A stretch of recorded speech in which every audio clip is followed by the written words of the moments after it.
Hey, Uncle Mark in the mothership, 3-string cigar box guitar. This is Howling Wolf, this is Killin' Floor.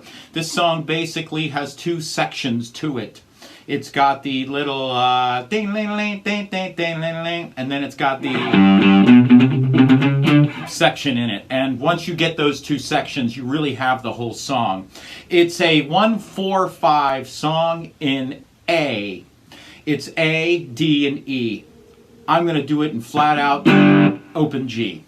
So for you purists out there, just take G and come up to A and take everything I show you and just move it up 2 frets or a whole tone. So here we go. Killin' Floor.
There we go, mean licks.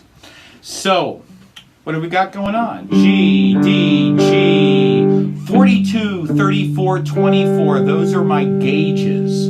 I'm in open G. So, like I said in the beginning, the song is in A, but I'm just going to put it in G to make it a lot easier all the way around. If you want to do it in A, just bring everything up to A. Just like so.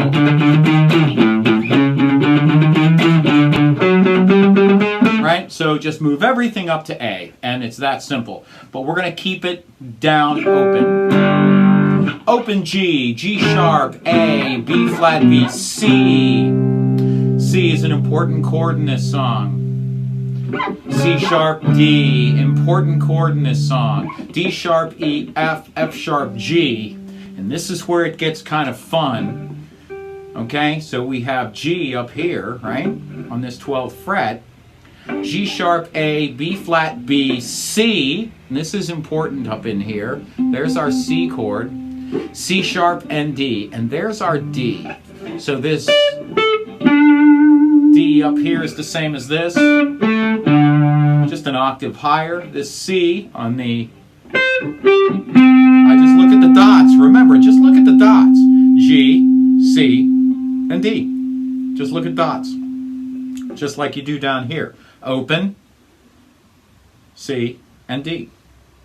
I just remember that I got this extra dot here that I don't need in this song, and I make sure that when I'm on that D, I'm below that dot. So just one below, and that's how I look at these things.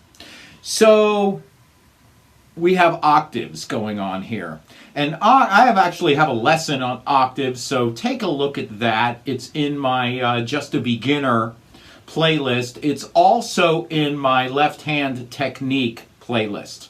So octaves are when you play 2 notes, like so, and you play those 2 notes. But you don't want that middle note. You want to kind of bend over a little bit.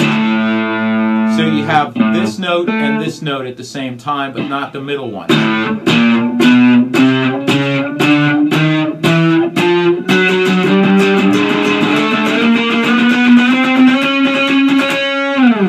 And you can strum those because you're not using that middle note. You're kind of hinging over, and that D string sounds like nothing.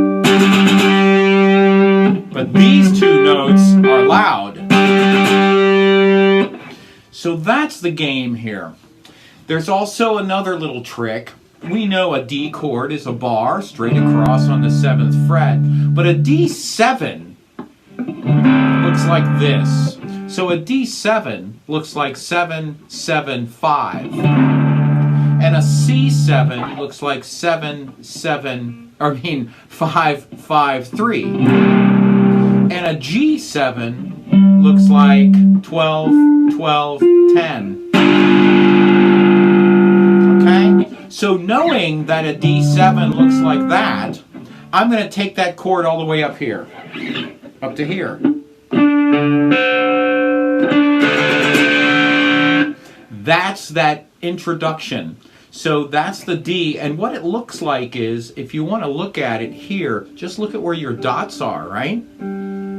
So it's 12, 13, 14, 15, 16, 17 is the C, 18, 19 is the D. And since I don't really care about that note, I'm just going to play these two.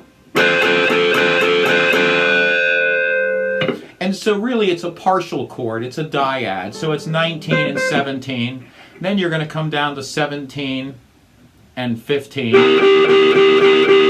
And then you're going to come down to 12 and 10. So that's a little front-loaded thing. That's the ramp or the escalator into the first section. So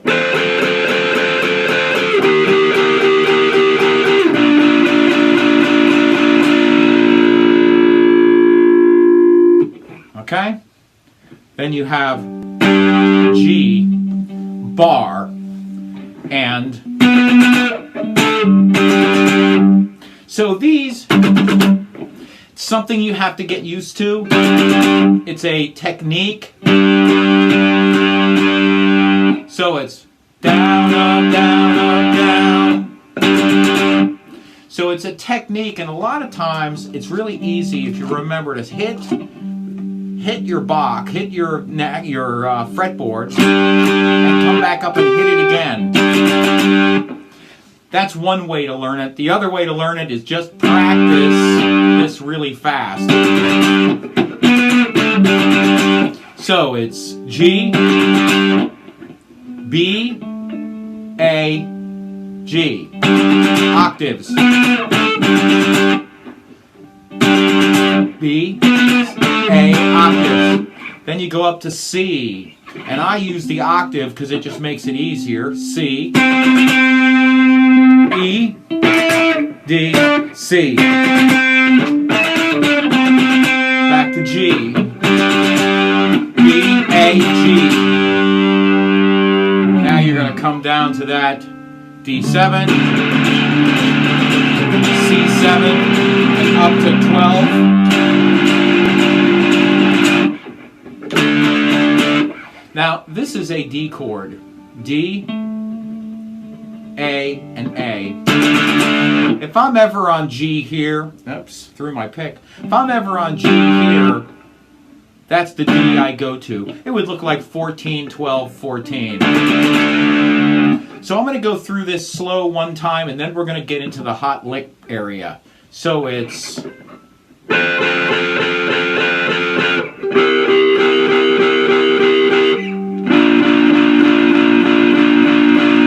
D,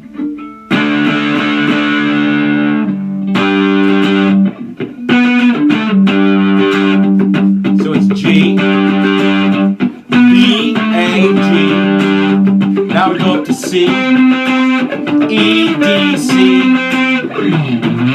G, B, C,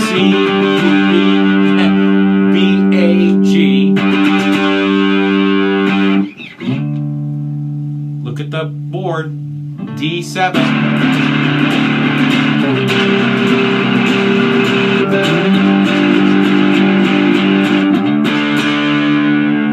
Right, now we get into the...